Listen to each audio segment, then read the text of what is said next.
Using a battery terminal puller tool.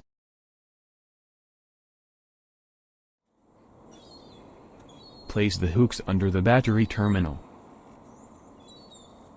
Rotate the thumb screw clockwise to bring the hooks together and grip the terminal.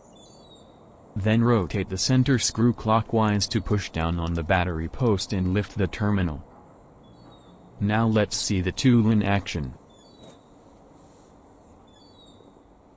Loosen the nut on the terminal you wish to remove.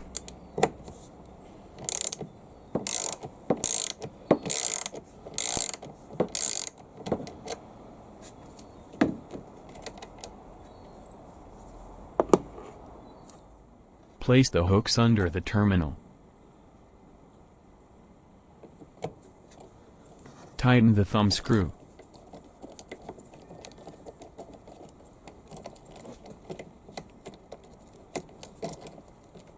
Until the hooks grip under the terminal.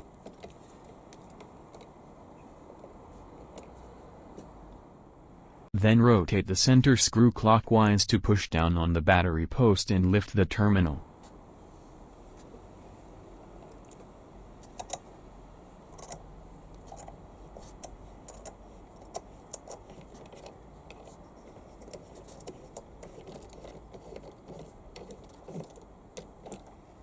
Now remove the tool from the terminal.